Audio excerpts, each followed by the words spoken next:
What is the philosophy behind this identity, and how is it different from being a conventional historian? Yeah, see, when you read a conventional history, it is basically a plain, simple narrative or description of a historical period or event. So today's social media is also flooded with half-truth and opinions presented on history. I see a lot of reels where they manipulate the content and the concept and data facts also. How can people distinguish between facts, interpretations, and narratives? I would say it's quite difficult. Because history, particularly Indian history, has a lot of bias inbuilt. Absolutely. A lot of bias, because I will just give you a little bit on the Indian history, because Indians are generally very averse of history writing.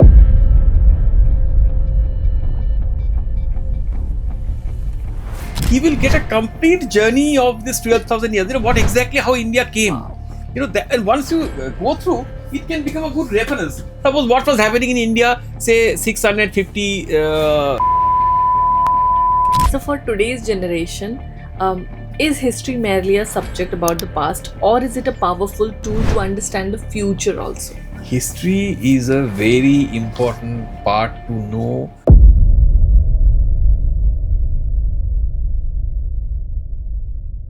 Hello everyone, नमस्कार। मेरा नाम तुषारिका शर्मा है। हमारे podcast के एक और खूबसूरत अंश में मैं आप सभी का स्वागत करती हूँ। दोस्तों, आज हम बात करने वाले हैं इतिहास की। वही हिस्ट्री जो हम सिर्फ किताबों में पढ़ते हैं या कभी कोई किस्सा सुन लेते हैं या कभी आजकल तो डॉक्यूमेंट्रीज़ और फिल्मों में भी देखने के लिए मिल जाता है, मगर ये सिर्फ इतिहास के, हिस्ट्री के कुछ अंश हैं, कुछ पन्ने हैं जिन्हें कुछ चंद लोगों ने पलटा है।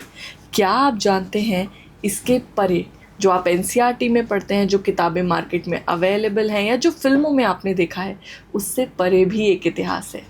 ऐसा इतिहास जिसने आज के समाज को बनाया, वो इतिहास जिसकी वजह से आज हम जैसे हैं, आज सोसाइटी जिस तरह से रह रही है, आज ग्लोबल पेडेस्टल पे अलग अलग देश किस तरह से परफॉर्म करते हैं, कैसे उनके रिलेशंस हैं, इन सब चीज़ों में उस हिस्ट्री का, उस इतिहास का लेना देना है। आज हम एक ऐसे ही व्यक्ति के साथ बैठे हैं जो वैसे तो फाइनेंस की दुनिया से आते हैं मगर हिस्ट्री के बारे में बहुत पैशनेट है। मैं लास्ट ईयर इनके साथ मिली थी और उनकी किताब जब उन्होंने मुझे दी और मैंने पढ़ी तो मुझे ये रियलाइज़ हुआ कि ये काम जो किया है इन्होंने, ये काबिल तारीफ़ है, क्योंकि इतिहास की कुछ ऐसे किस्से मुझे वहाँ जानने के लिए मिले, कुछ ऐसी बातें वहाँ जानने के लिए मिली जो मैंने कभी सुनी ही नहीं थी। तो आज के इस पूरे पॉडकास्ट में हम लोग बहुत सारे इतिहास से जुड़े किस्सों के बारे में बात करेंगे, लेखक के बारे में बात करेंगे, हिस्टोरियन कैसे वो बन गए इसके बारे में बात करेंगे, कौन कौन सी किताबें उन्होंने लिखी, क्या वो दुनिया को देना चाहते हैं, और इतिहास के कुछ एक ऐसे किस्सों के बारे में भी हम बात करेंगे जिसके बारे में आप और हम नहीं जानते। तो मैं बहुत ज़्यादा देर नहीं करूँगी। प्रबीर सर, बहुत बहुत स्वागत है आपका। Thank you, Tusharika. Thank you so much for inviting me here, and I would also like to thank your viewers also for having me here. They are going to be very happy today because the kind of concept and content you have is very unique. It's my pleasure, and I am really honored. Prabir sir, I would like to ask you the first question, which is a curiosity-based question for me. After a successful 36-year corporate career, what inspired you to start writing about history, and was it a career transition or a deeper calling in life? I would rather say it is a mix of transition and also a deeper calling in life. I will just give a very little background. After I left my job, it was around 2018. Okay. Then, and I have always had a passion for history. So I really started serious study of history after that. And when I started going into history, then I somehow or other felt there are different genre of history that needs to be brought to particularly the younger generation, Yeah. who has so many options these days and much lesser time for Correct. reading. Correct. And so the new genre, by new genre I mean, generally the history is a very serious kind of writing, full of historical, political events, mainly political events, dates, and what we call political catacombs within that. So I wanted to bring the story from those history and present those stories to the young generation, and that is my focus, target audience and target readers. I wanted to reach them. Bringing those stories behind those historical events and presenting it in a little bit smaller thriller-like format, so that it, when they read, it reads like a thriller. So basically, for my passion to create the history in a newer format, that basically brought me into history, because I was never thought of being a writer or a history writer, though I had a passion for writing. Yeah. But this passion to bring them interested in history, that really brought me here. Wonderful. Prabir sir, your journey from being a chartered accountant to becoming a high storyteller is truly unique and commendable also, because I have gone through your book and work, and I had opportunity to spend some time with you, so I understand how passionate you are for this. What was the biggest turning point that led to this transformation? Was there any event or incident that happened which made you realize that this is something that I should write about? I would say there is not a single turning point as such, but love to meet the young generation. Wow. Young boys and girls in their late teens or early 20s. So whenever I spoke about the reading, I find they are not. Nobody is talking about history. Yeah. Earlier generation, like who are born in 90s, they are more on serious history. But this generation is off from history. So I was just asking, why you don't get interest in history? What is wrong about it? They say, no, it's so boring, so it's so tough, it is so many dates, events, we don't have time for this. Then I realized that something has to be done for this particular readers. They have interest in history. It's not that they hate history, but they are not liking the form in which history is being brought. When you talk about in a history book, it is generally a very lengthy discussion on a particular event, particular Yes. political ruler or particular emperor, like that. So, but history has a lot of stories. Nobody want to bring the history as the stories of, like a story form. So that basically is my main thought, that now since I have time, because earlier I didn't have that much time for this kind of Yeah, thing, I because I was very understand. busy. So then I thought this is a area where I can do some work. So that's how it started. Wow. That's how it started. That's great. So you described yourself as a high storyteller, which is somewhere related to history. You must have coined this term Yes, from there yes. only, right? Rather than a historian. What is the philosophy behind this identity, and how is it different from being a conventional historian? Yeah, you see, when you read a conventional history, it is basically a plain, simple narrative or description of a historical period or event. Yeah. But all these important historical events has so many stories behind that. Correct. Absolutely. If you just talk about, I'm just giving a small example. We talk about Second Battle of Panipat, which is very important, we think, But what are the stories behind it? What are the stories which are game changer? Those, I wanted to pick up those stories from that. So that is history. If you see separate the word history is high in stories. That is why I look at history. Absolutely. I wanted to highlight those stories which are hidden behind the historical events and facts. Great. And this is one thing. And second, another important thing, the way when I started serious reading of history myself, I found that history is actually not a static thing. It's a journey. Bilkul. Today we are sitting in Noida. How was Noida 100 years back? Yeah. 100 years back, if you see the history of Noida, it was basically some kind of hunting place for the Europeans, and the hideout for the testing of weaponry for the freedom fighters. If you go back to 200 years, in 1808, there is a major battle was fought here between the Britishers and the Marathas. Oh my God, you read the history of Noida as well. Yeah, because I whenever I go to any place, Yeah. I always think, what was this place before 100 years, before 500 years, what was Noida about 1,000 years back? It was under the local, it is basically a agricultural land, and ruled by basically the Tomars, under the Tomars. Okay. So, this is the flow. When you sit here, Noida says in 1976 is Noida. Before that, Noida was not there. Yeah. So how, this is what is interesting. And when I started reading history, then I thought, today we are talking about modern India. But modern India doesn't fell from the sky. It's a journey. Correct. And this journey is 12,000 years journey. Because that, why 12,000 years? Because that is the first recorded history we can find out. So I wanted to present this journey for, and that is the main reason I will show my first book. This book basically, if you see, थोड़ा camera में दिखा this book basically I presented this 12,000 years of journey of India. Wow. And at the same time, parallelly the journey of the world, how the world changed. Unless you see the history today, India is at this position. What is happening in other area. But 500 years back, suppose when Akbar was ruling, what was happening in other areas, we don't know. This book captures that also parallelly. Wow. In a short form. Wonderful. And it gives a complete journey of the 12,000 years. Wow. So that is basically my thought process, and that's a new genre I wanted to present basically. If I won't use the word genre, that is a too big a word for me. I'm a small person. But I would say some kind of sub-genre maybe. So that is basically the idea of, I wanted to bring the stories behind the history. That is my passion. Beautiful. And that is my goal. Beautiful. So history is often considered as one of the most boring subjects in school. Even sometimes kids don't even read it. They get the least marks in history. How do you make history so engaging that people read it like a compelling novel and they enjoy it? You see, when I was also young, I also didn't like to study history.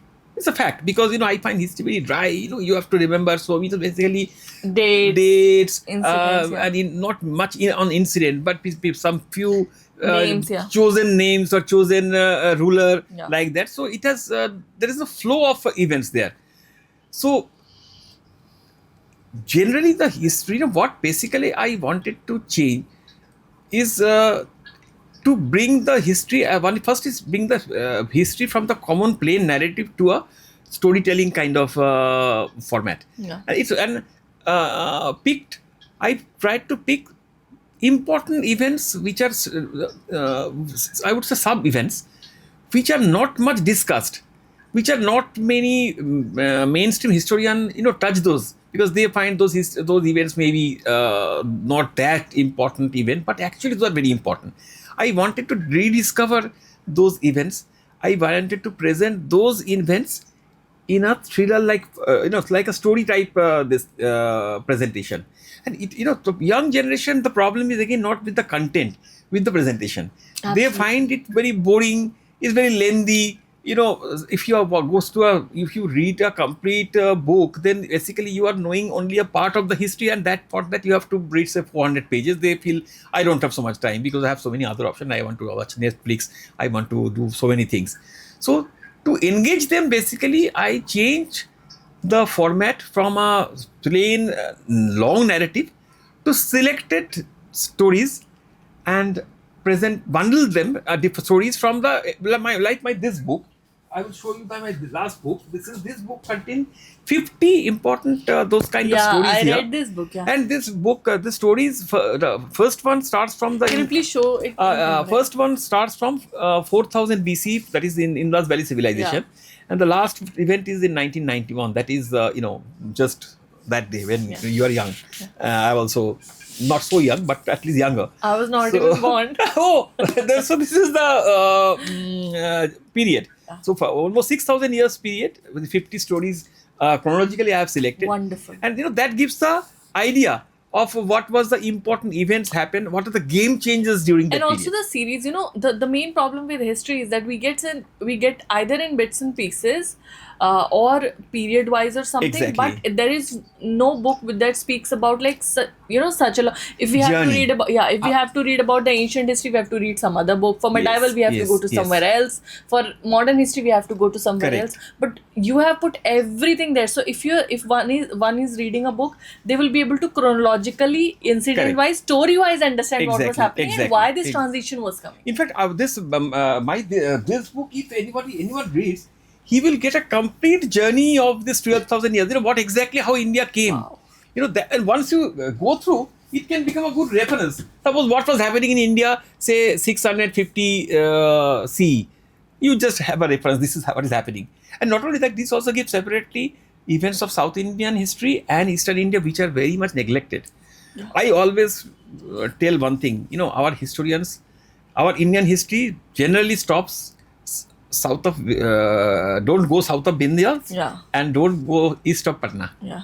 What it is basically concentrated on Aryabhata, Yeah. but there is a very rich history in those two places. Correct. Also I wanted to bring Yeah. to my readers. Except these Pandyas and all these people, we don't get bits to read and pieces. a lot. We don't know what were the Cholas. You will be you have goosebumps if you read about the Cholas. Their might. Wow. And from where you're collecting all these evidences? You see, for I am not a I won't call myself a historian. I am basically a passionate reader. Yeah. And I study history in a little bit dipstick method, not just I do a dipstick study. Generally, I go through mainly the official historical archives or government archives of USA, India, and British archives. These are the three very important things. Second is, this. If you want to know history about the 17th, 18th, 19th century, the best, and particularly the social history, that diaries and memoirs of the British officers. British officers, there was a compulsory, they had to write their everyday blog. They have to write on a diary. Okay. That was compulsory, so they used to write, and those are available in the British archives. And if you read them, that you can know exactly what was happening in India. There was a lot of books also on the basis of this thing. That is another good source of this thing. And of course, I definitely read books by the noted historians. Yeah. Those are basically important source. Wow. But when I write, I generally take my material and cross-check from multiple sources. Because you have to filter sources. Absolutely. Because history is always have whoever writes history, he has his individual passion, bias, it goes there. Correct. So you have to filter that. And when you're writing something about history, there's a huge responsibility Of on course, your of shoulder, course, because definitely, definitely. That's very important. Exactly. And you have already done a great job with that. You have cross-checked. I read the book. I've also I've been fortunate enough to read a little bit about history when I was preparing, and I knew a lot of things, but there were a lot of things that I never even thought about. I never even heard about. So I could see the kind of work you have done and the kind of hard work you have put in your book. Thank you. You have read it, and I really love if somebody reads. After all, it's a hard work. Unless somebody reads it, you feel it's incomplete. Correct. Absolutely. So today's social media is also flooded with half-truth and opinions presented on history. I see a lot of reels where they manipulate the content and the concept and data facts also. How can people distinguish between facts, interpretations, and narratives? I would say it's quite difficult. Because history, particularly Indian history, has a lot of bias inbuilt. Absolutely. A lot of bias, because I will just give you a little bit on the Indian history, because Indians are generally very averse of history writing. And serious history started only at 1180 when the Islamic rulers came, because they always had their official historians. Yeah. Because India never had. So first we have some kind of history was when Ashoka written all those stone edicts in 264 BC, that time. And so when ordinary person, he goes to social media, and it's difficult for them to separate the truth. But if he feels that I always tell, whatever facts you get from social media, one must any little bit difficult facts or different facts. If you have a feel that is something different, you must cross check from the official website, and particularly the Government of India archives. Yeah. Official archives I'm talking about, not the books per se, not the NCERT books. It's official archives. That is the only way you can cross check. Otherwise, there is no other way, because you see, I always tell people, don't believe everything about the social media university tell you. You have to cross check, particularly on social media. Historical facts has to be cross checked. It is not very easy. It's not very easy, again, I would say, from the common people. Absolutely. Because not everybody has that kind of time and means also to approach the right archive. Correct. So you frequently emphasize the importance of evidence-based history, which when you were speaking about your big book, you also followed that in your book. How challenging is the process of verifying the authenticity of a historical fact was for you? It is the most difficult part when you are writing in history. Research is definitely important, but most important and most difficult and challenging is separating the facts from fictions, Absolutely. truths from half truths, myths and mysteries from the mainstream historical Yes. events. What I do when I because generally I focus on the stories which are not very common. When you read something, want to Yes. write on something not very common, then it is responsibility is much more, Yes. because people will like to know how trusted these are. I always cross check. Definitely, my first cross check point is all the official archives. That is very important. And second thing, I also go through the noted history and history books also for those what they are written or what is their view on those particular events. Once I get those 3-4 kind of version, then I try to siphon off the gist of common facts from those different sources, and then I have to now I'm little bit got little bit trained. I can have a sense then where more personal bias is mixed, and then I can use my personal experience to separate the facts, and then on the basis of facts, basically when I write, I put a lot of story like content. Wow. Yeah, I just don't put the fact, then I built a story on that. Correct. Basically on that is the way I do. And one thing I can, nobody can guarantee 100% the factual on the history, nobody, because after all history nobody has seen. Absolutely. But whatever I write, I can confidently say this is very closer to the history. Wow. History is also about, whatever is written is history. Exactly. You cannot peep back into Correct, your past. correct. You just have to read. And, I read medieval history and the Indian independence struggle in different books which were written by different people.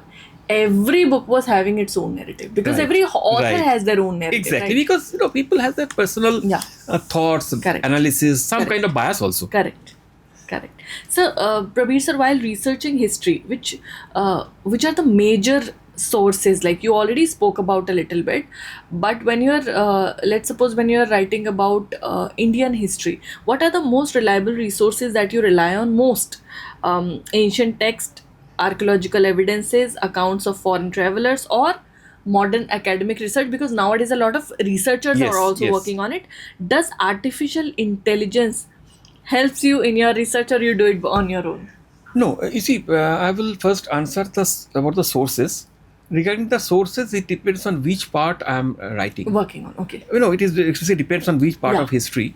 If it is ancient history, definitely the travelogues of those ancient travelers give you, particularly if you're writing on social history. Yeah. If you see, I have mainly focused on the social history. Yes. Basically, the human Yes. side of the story. Yes.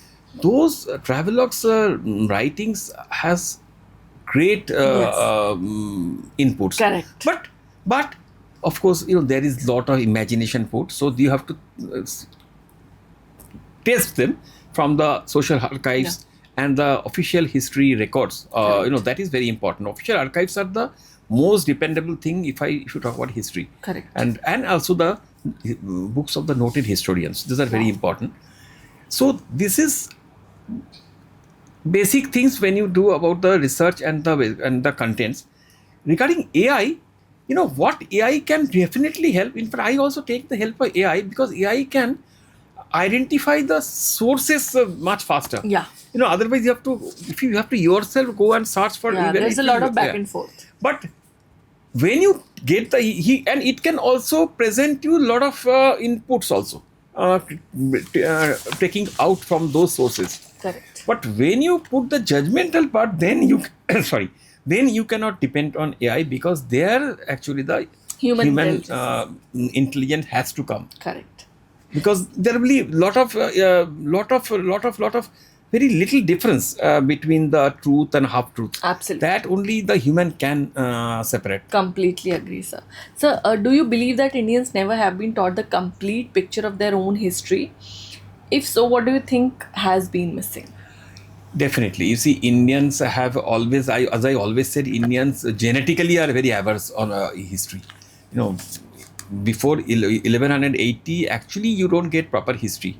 And whatever you get basically from the writings, which are different writing of the court poets, which are very, exaggerated. Like South Indian history, when I was South Indian history, I was studying that, in ancient South Indian history, you won't get much beyond the Sangam literature. That is the main source. Okay. South Indian history source. I'm talking about the ancient history, not the modern history or the medieval history. Yes. It's the Sangam literature. That is the source. So even today, also, Indian history has a lot of bias. The main reason Indian histories are mainly written by the Islamic historians or the Western historians. Yes, absolutely. Because Indians were always not much in the history. Penning it down, yes. That is one of the reason our history has inherited those bias. Because when you read Indian history, you will find has a lot of emphasis on, say, Mughal. Yes. Definitely, these people ruled exactly. them. Mughal rule is definitely important, but I always tell India is well before Mughals and much beyond Mughals. Yes. And that part, particularly South Indian history and East Indian history, never get a importance. Yeah. Another thing, by history we always talk about political history. You see, what about social history? How was the human life, say 500 years back? What people used to eat? If you read this book, you will see I have tried to given in a tabular form how the different food came into India from which source. How we have so many animals in India. When was the first reference of those animals came? What was the history of the war which has been fought since ancient ages till 1947? I tried to give a tabular form so that you can understand those part of history also. So it's Wonderful. Indian. So Indian history, social history, and natural history has been always ignored. So those are definitely lacking, I would say. And second thing, of course, the journey of history. Nobody talks about the journey of history. Yes. That is, I have hardly seen anybody giving that kind of journey. That is very important to bring. Absolutely. So Prabir said the phrase history beyond NCERT. We all are in India specifically nowadays, we are being introduced to history through these NCERT books only. So this phrase history beyond NCERT has gained a significant attention in recent years. There's a lot of modifications also we're speaking about. Do you believe students should explore history beyond the textbook, school textbook provided to them? If yes, then why? Absolutely. I always tell, whenever I meet young people and when I discuss about history, I tell them you should come out of the shackles of this textbook. Because textbooks, unfortunately, in India, has a lot of bias, and what basically they tell the student what they should know, but what not they would like to know. Because it is basically selected on certain periods, focus on mainly Mughal history. So India is much beyond that. I always tell the students that you must go beyond the history and dive. And now today it's much easier. You have to, for them, they can go to any good internet site and go and themselves go deep into the history. Select one particular period or a particular story. If you have any question, just go there. And you will discover, you will feel like you are an explorer. You are exploring in a world of history. When I first started writing history, I had a feeling that, I have a two different feeling. First of all, initial feeling was I was becoming an explorer. I'm exploring a unexplored world of history. And when I was presenting, then I found my role is more as a detective. I am trying to find out the facts and figures and presenting to my readers for their judgment. So I tell always the students that history, they must come out of the history books. For whatever in their textbook, definitely they have to study for the exams. But life is much beyond exam. And once you go deep inside, you will find what world is there. Wow. And there are stories which are much more thrilling than any of your thriller or web series. It will be more interesting than that. This is Wonderful. absolutely important. Wonderful. And this is the message I would like to give any young, history lovers who might be seeing this podcast. Please, otherwise you won't know what you are missing. Wonderful. So, if you had the opportunity to rewrite one chapter of Indian history, which chapter would it be, and what changes would you make? This question I will take in two different perspective.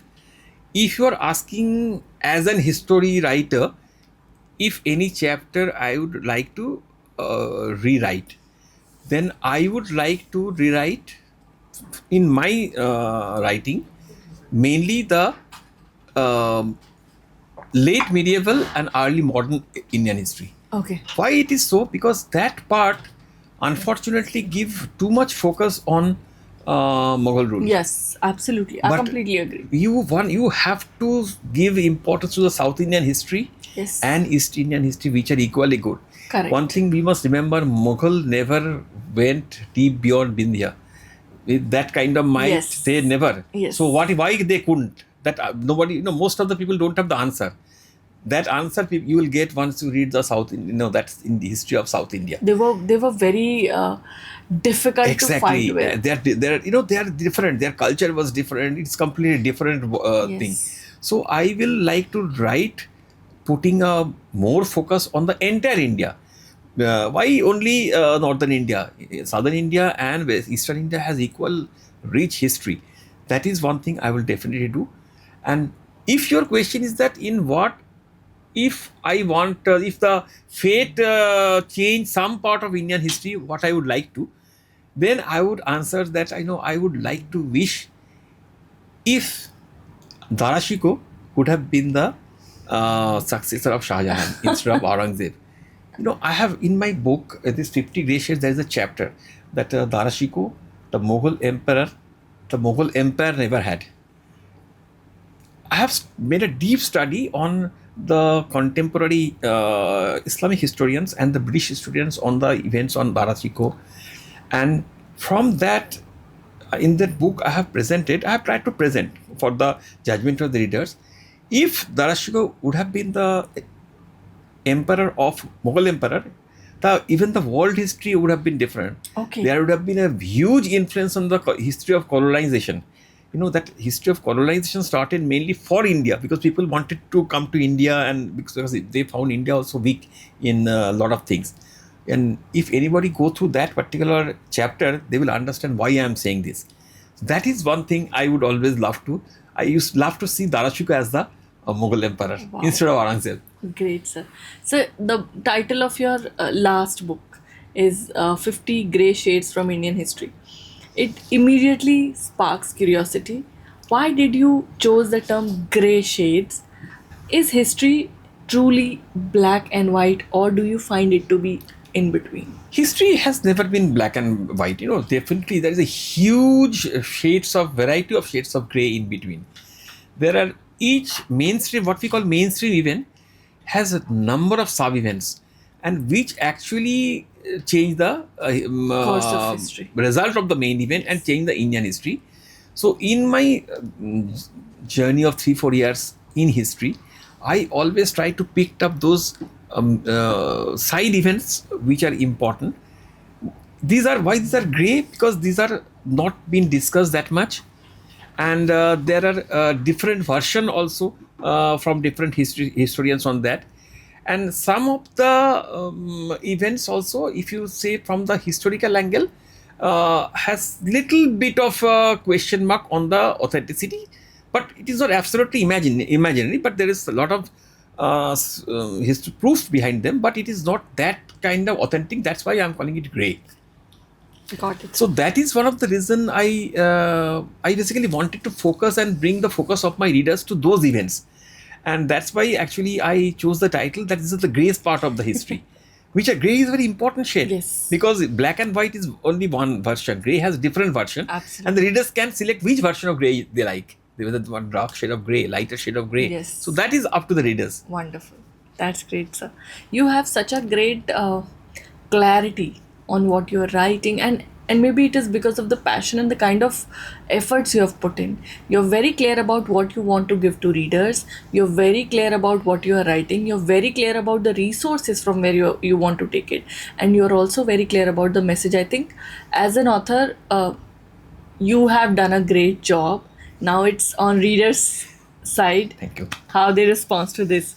So during your years of research, you have given so much time and efforts to it. Was there a historical discovery that completely changed your own perspective on India's past? There are so many. I will not use the word discovery per se, but when I was studying different events, then a lot of events, when I went deep into those events, my perspective of Indian history and on those events changed. I will just give you a few example of few events. We talk about Second Battle of Panipat. Yes. In Second Battle of Panipat, it was just one stray arrow that changed Indian history forever. We talk about Indian Second Battle of Panipat, but we never give a focus. Then in that battle, Emperor Vikramaditya or Hemchandra Vikramaditya he drove away young Akbar and his team from Delhi. They were driven out of Delhi. When Akbar came back, and in that battle, he was again almost in a winning state. And one stray arrow somehow, it's a fate that it hit Vikramaditya on his head, and he just fell there, and his entire battalion got dispersed because he fell. And that changed the Indian history. Otherwise, Indian history would have been different. Mughal might have been a different way. It would have been changed. So, when I went into the detail, it changed my complete perspective. Wow. This is one. Second, another very peculiar event, there was one Bhisti called Nizam Bhisti. He became Mughal emperor for a day. It was 15 December 1555. He was on the Agra throne. That time Mughal ruled from Agra, not from Delhi. He was the Mughal throne for a day. Humayun made him Mughal emperor, and he even had his own coin for which circulated in a very close court people in that day. It's something surprising how it's a greatness of Humayun. Not many people know that he made one, and that entire story is there in my book. Mm-hmm. How there's so many this kind of stories, which I will give you just another story. I don't know whether you have heard about the Jagat Shet of Bengal. Yes. Can you remember Jagat Shet in those days? Their total asset, it was early 18th century. Yes. Their total asset was $1 trillion. Today's value 3.1 crore. They were the richest people in one of the world. And in 1720, it is the British historian, they have recorded their cash in hand was much bigger than if you take all the British banks together. These are some amazing facts. Yes, I read about Jagat And one Seth. last I will say, during Aurangzeb's peak rule, India held 26% of world GDP. How many people know Oh that? my That God. India, today US hold about 25.5%. India have held 25.8% of world GDP in Aurangzeb's time. These are the facts, They blew your mind, yeah. This basically, it is completely changed my perception. Wow. So who are some of the unsung heroes of Indian history whom every Indian should know about? If you ask first name, I will tell is Emperor Hemchandra Vikramaditya. Wow. As I mentioned, and had fate. We don't read much about him. We hardly read. Only recently we are putting something in Haryana, his statue and all those things. We hardly read about him. He was the first Hindu emperor of India in Delhi, who ruled in Delhi. Of course, not a small period, but if that unfortunate event didn't happen, he could have changed the Indian history forever. Second, I would say another very unsung person is King Prithu of Kamrup, Assam. Okay.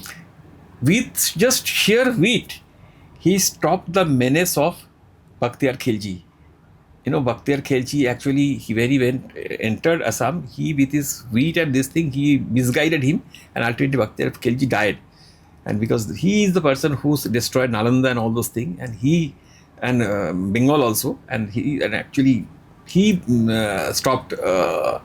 So there are so many these unsung heroes are there, which we hardly talk about or hardly mention. Then if you see another, I would give another example, the Cholas. How many of us are aware 1,000 years back, Cholas under Mahendra Chola, just using some country boats, trading boats and foot soldiers, he conquered a huge part of Southeast Asia and South Asia. Wow. India really ruled that part for a long period. There are so many amazing people we should know. Wonderful. There, in fact, somewhere I have a mind that I would write a book on unsung heroes of Indian history. That I was about to say. That you should definitely work on. I will work on that. Wonderful, sir. So we often hear about, when we speak about history, the first word that comes to our mind or architecture is Taj Mahal, Red Fort and Qutub Minar, right? These are the 2-3 things that we often see and discuss about, or we get their videos and all these things. Which lesser known heritage site in India do you believe deserves much greater recognition, and did you visit that place? There are so many. In fact, in my book, I have brought 30 of those lesser known wonders. Wow. I will just tell you about 2-3 of them. One is the top one. Is what is called known as Airavateshwar Temple of Kumbhakonam. Okay. It was built by the Rajaraj Chola. Okay. Rajaraj Chola in 1500 years. In that complex there is a nondescript stairs, stone stairs built of simple granite. The speciality that's each step, there are 7 steps and 3 extra steps. That each 7 steps, if you tap, it will sound each notes of Indian, sa, re, ga, ma, like that. 7 notes will. Is it? Last 3 steps, it will sound Om, which is our. And lot of scientists tried to see what exactly is. They couldn't discover what exactly there, because it is just plain and simple granite kind of stone, unpolished granite stone. And now actually we Indian always would try to, what do you think, they wanted to jump there. So government has now protected it only for the researchers. You can approach. That is one of the things. And another thing which I think a lot of people have visited, which is what is called 1,000 Pillar Hall in Meenakshi Temple. Okay. If you enter that hall, I have been there. I don't know whether you have been there. If you look at that from any angle, you will find the pillars are in a straight line. Okay. Wherever you stand, you change your position, pillars will look as a straight line. Second interesting, each pillar, if you tap, it will produce different musical notes. Wow. There is another speciality. Whatever amount of noise you make inside, the sound level will never cross 80 decibel. Today, pollution department fixes our sound as 100 decibel. In those days, it was fixed, 80 decibel. Whatever sound you make, the sound will not cross 80 decibel. Sound engineers across the world came there, done their research. They still couldn't find what is the technology. Wow. I'm feeling blessed to sit here, because these are the things. So, I always say that when I was reading about Indian architecture, I read a lot about Mughal architecture. Exactly. Why not Rajput architecture? Rajput architecture and Chola architecture. Yes, why not the South Indian architecture? I read one book where they mentioned all the temples and their architecture. Oh my God, South Indian architecture is blessing. Blessing. Because one of the main reasons South India was never been invaded by outsiders. They say that it's because of the Vindhyas and Satpuras. And so it has been tempered by the others. That is one of the reasons. And it was rich already. And it is much more pure Indian. In North India, there were so many outsiders came. So the entire culture, it is a blend of, it's a mixed architecture. It has become mixed architecture. Wonderful. But Rajput architecture, of course, another area but that Rajput architecture we also see quite regularly. Yeah. But not this South Indian architecture. Absolutely, sir. So historians historical records by travel. I'll take this again. Okay. So, historical records by travelers such as Megasthenes, Fahian, Hyunsang, and Al-Biruni are frequently referred. How reliable do you consider these accounts as? Because these people belong to certain area, and they knew that someday we are going to read this, and they mentioned things according to their own mindset, own biasness, the way they wanted to tell. In various in various books or various content written by them, I've seen that they have tried glorifying things which I feel should not be or were not supposed to be, but because their ruler said that in, and to please them, they have done it. Do you feel these are reliable resources? I will not use the word reliable or unreliable, because they deserve so much more. These people who traveled thousands of miles in those days and took the pain of stay in a country which is completely unknown, Different, huh? and traveled. And they did great job. So I would not use the word reliable or unreliable. Let us take out those words. Those are very important contents. I must say. Definitely, particularly when they don't wrote actually just wanted to keep a record of what they do, basically for their own. Chinese, the kingdom from where they came, basically to present Tell that. them how That is it is, basically yeah. they wanted to put a Correct. record.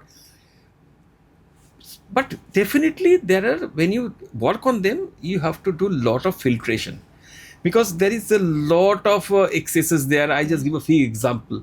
If you take Megasthenes, he mentioned that, I will give a credit that he has studied the Indian social system. He mentioned Indians are divided into 7 castes, which actually is not.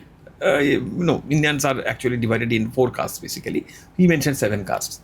He also mentioned he mistook the white termite as a gold digging ant. He mentioned India has a ant which digs out gold. These are actually, I would not say excess, basically his little lack of understanding, but that he observed that minutely, you have to give credit to that Yes. person.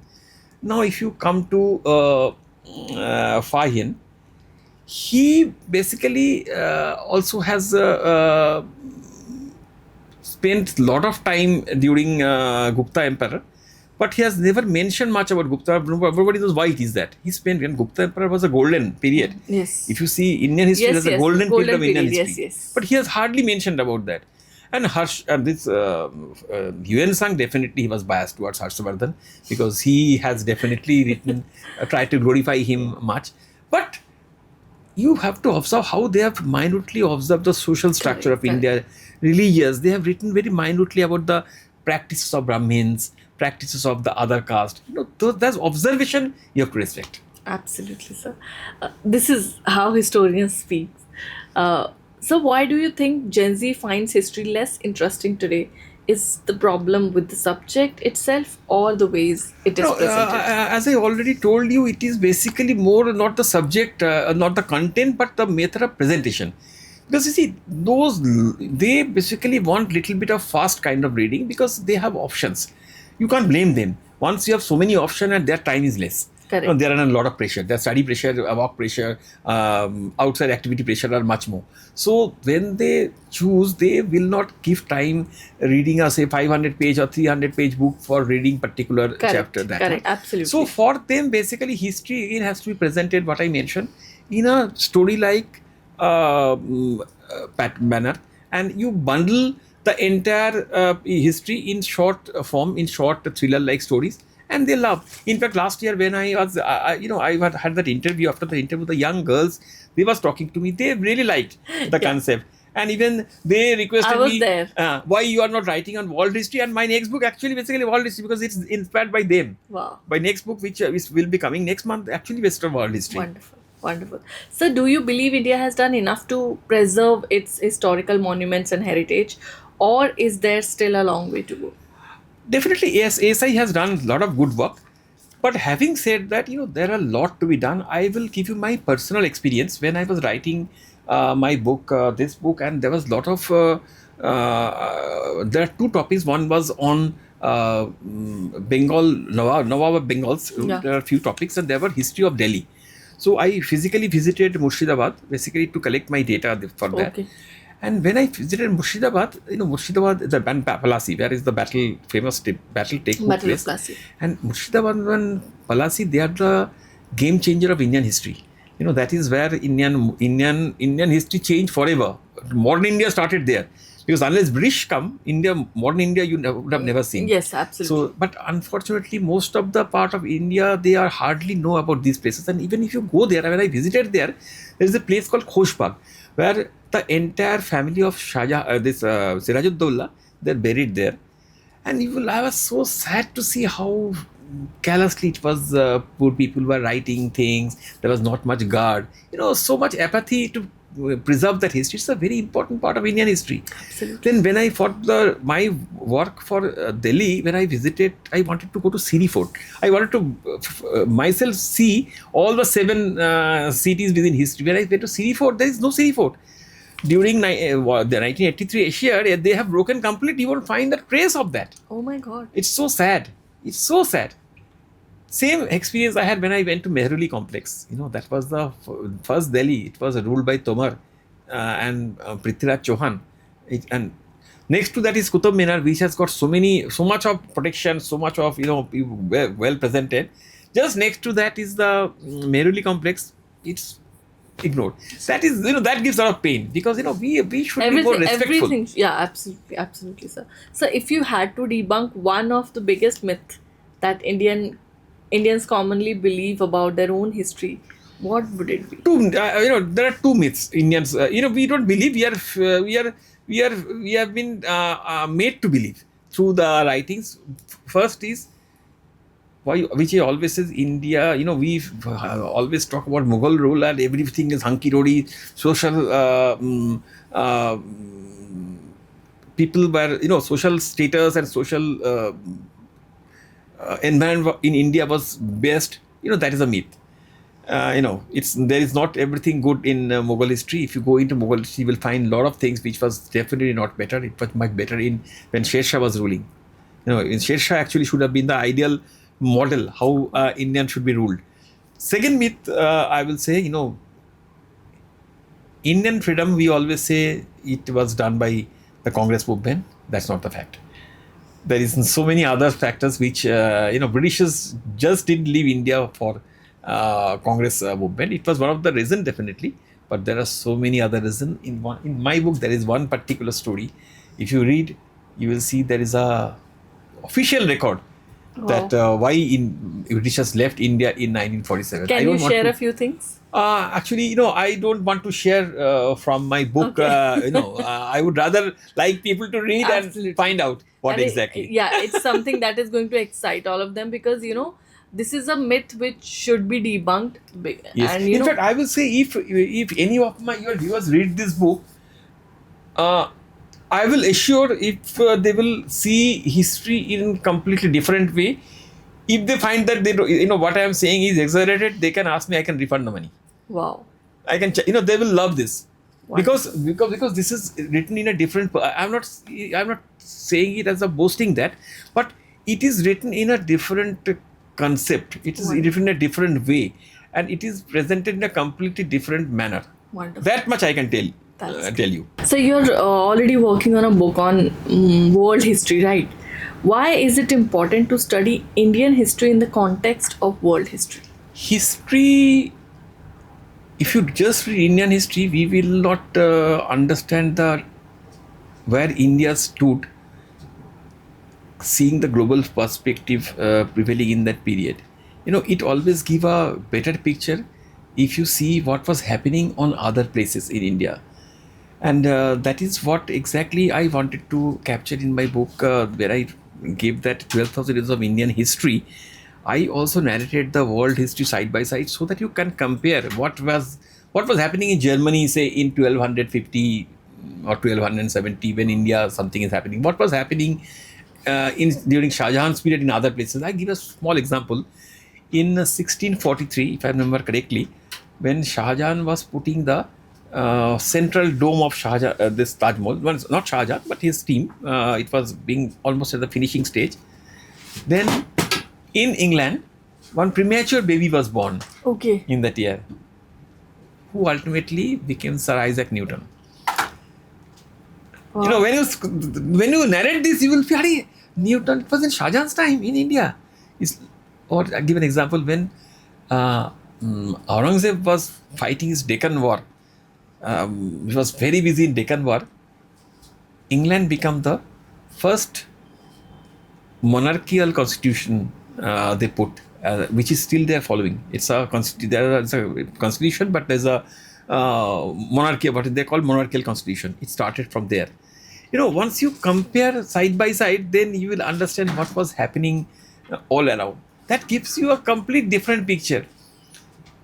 So that is very important. Unless you know also read the world history parallelly, and this has to be studied parallelly.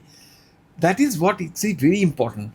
Otherwise, as I already told you, that say in Aurangzeb's time, India has 25.3% of world GDP. So think about where India was. Why so many people came to India? Absolutely. For what? Absolutely. This is the reason. Because of that wealth. Wow. Because of the opportunities. So, please tell us a little bit more about the content and context of your new book. And you know, you have taken the title The Influencers. Why this title, and how this book is different from other books?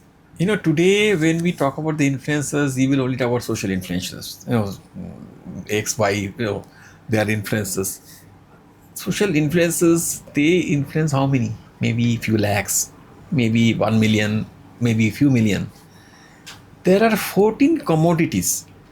I will name, you know, I have picked up to name a few, like black pepper, coffee, tea, salt, saltpeter, silk.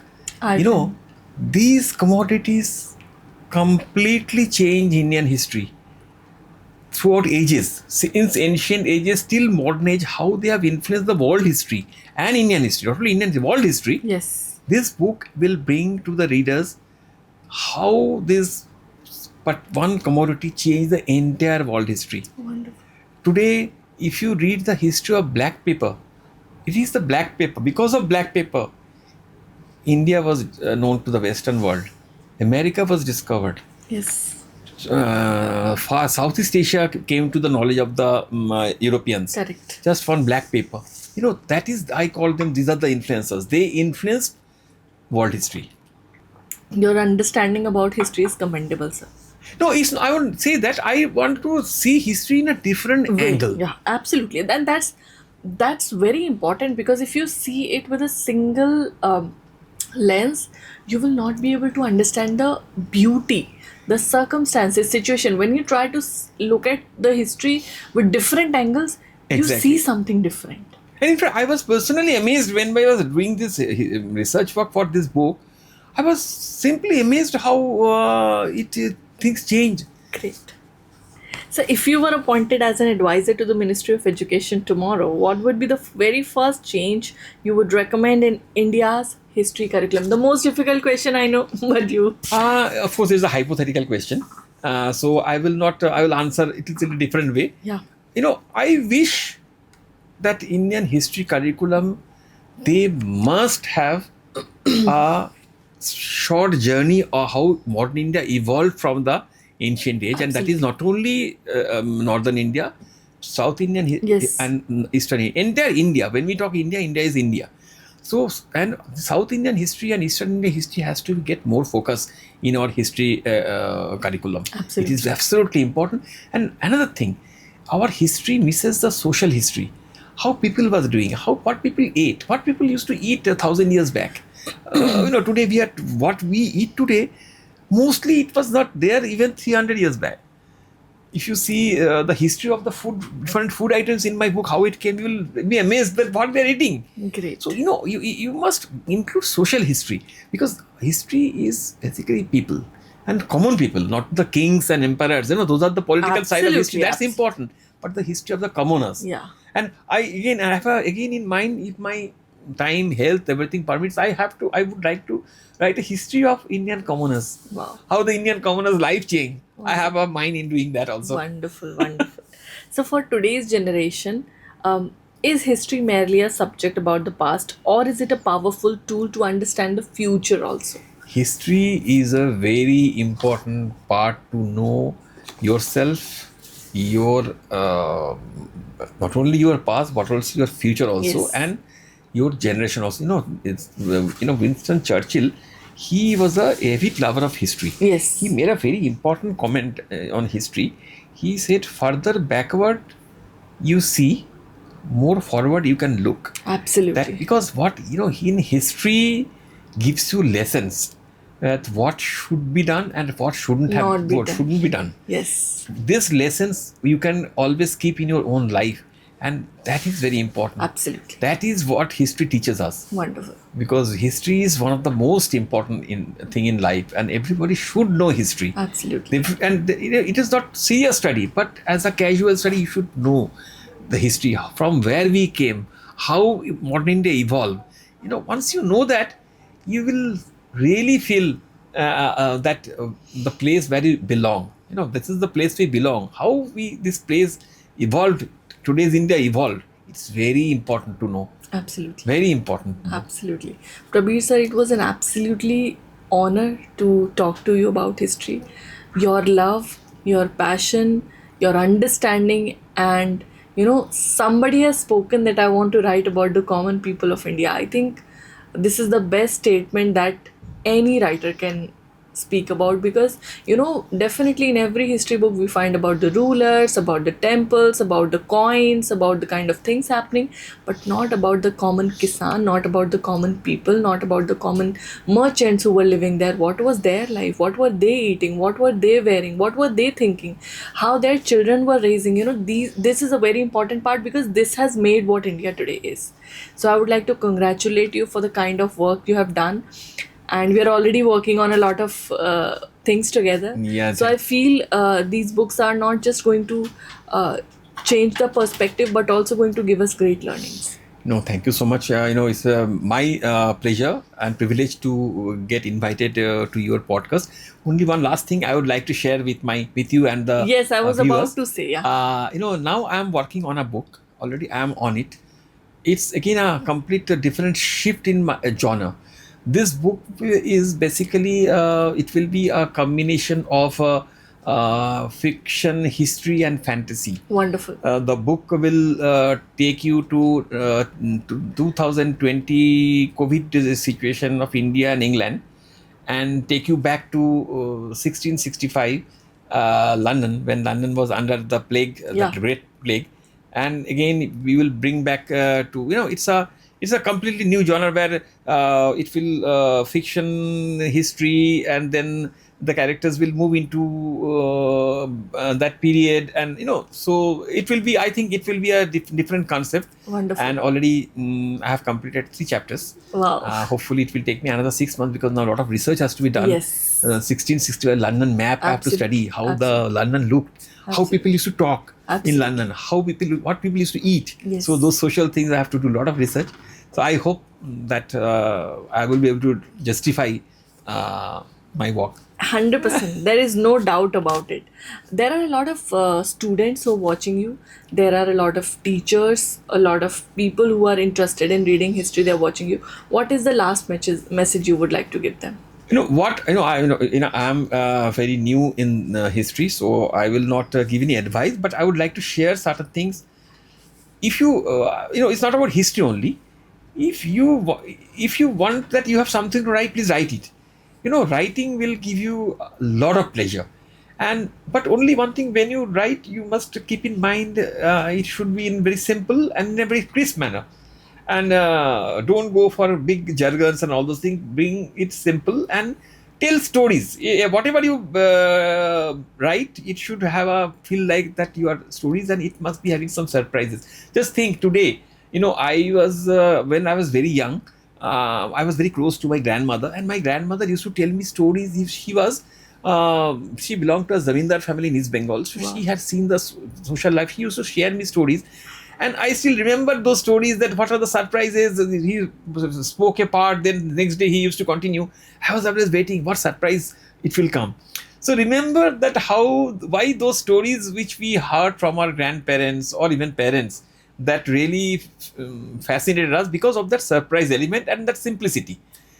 Our writing also has to basically Wonderful. in a simple form, and it must have surprises. Wow. That's all. Thank you so much, Prabir sir. It was wonderful And speaking one to you. last thing I would like Yes, to yes. share with the viewers. I am available. My contacts are email and I'll Instagram share all the share. details there. Anybody you have any question to ask, you are always free to ask. It will be my pleasure. Even suppose if you have any doubt on any events and you want, I can do the research work and get back to you Oh with my the God. facts. So that much I will do. That's so sweet. It was absolutely wonderful talking to you. This was Prabir Ghosh sir. I always say that whenever we are speaking to someone who's passionate about their work, जैसे Prabir sir हैं, उन्होंने इतना समय दिया history को. अभी भी वो एक किताब लिख रहे हैं. आजकल लोग कहते हैं कि 3 दिन में किताब लिख लेंगे, चैट जीपीटी आ गया है, क्लॉड आ गया है, लेकिन एक व्यक्ति 6 महीने अपनी ज़िंदगी के दे रहा है. 1 year. 1 ईयर, 1 साल अपनी ज़िंदगी का एक किताब. Each book takes 1 year Yes. for me. तो 1 साल अपनी ज़िंदगी का, उस 1 साल में इंसान कितना कुछ करता है. Just one more thing. Yes, yes, 1 please. year, 6 to 7 hours a day. 6 to 7 hours a day. So it's a kind of full-time work. Almost full time. I have time. Then one I'm full time in history basically. Yes. That's my passion. That's my pastime. वाह. सो इससे खूबसूरत किताबें आपको शायद पढ़ने के लिए अब नहीं मिलेंगी.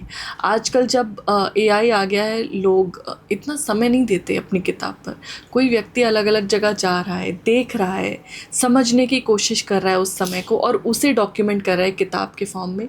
मैं सर की सारी details along with his books मैं सब कुछ डिस्क्रिप्शन बॉक्स में डाल दूँगी. मैं चाहूँगी आप सब इस किताब को ऑर्डर करें, सर की बुक्स को ऑर्डर करें, अपने बच्चों को पढ़ाएं. आपने उन्हें सिर्फ टेक्स्ट बुक तक के इतिहास तक सीमित कर दिया. उन्हें लगता है यही हिस्ट्री है, लेकिन कोई ऐसा व्यक्ति आया है जो इतिहास को लेकर, हिस्ट्री को लेकर, उन इंसिडेंट्स को लेकर, उन कहानियों को लेकर हमारी सोच बदलने की कोशिश कर रहा है. हमें बता रहा है कि असली सच्चाई क्या थी. मैं ये नहीं कहती कि इतिहास में झूठ लिखा है. मैं ये कहती हूँ कि बहुत सारी चीज़ों के ऊपर से पर्दा नहीं हटाया गया, सच छुपाया गया है या खुलकर नहीं बताया गया. तो अब वो समय आ गया है हम उस सच को जानें. हम अपने इतिहास को जितना हमें बताया गया उससे ज़्यादा आगे बढ़कर समझने की कोशिश करें. प्रबीर सर की बुक्स आपको मिल ही जाएंगी. अभी और एक किताब सर ने बताया 14 कमोडिटीज़ के ऊपर आ रही है. एक और बुक पे सर काम कर रहे हैं.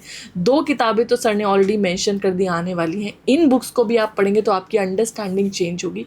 इतिहास को किसी की भी नज़र से ना देखें, अपनी नज़र से देखें. खुद उन किस्सों को पढ़ें, उनसे समझने की कोशिश करें क्या लेसन मिल रहा है.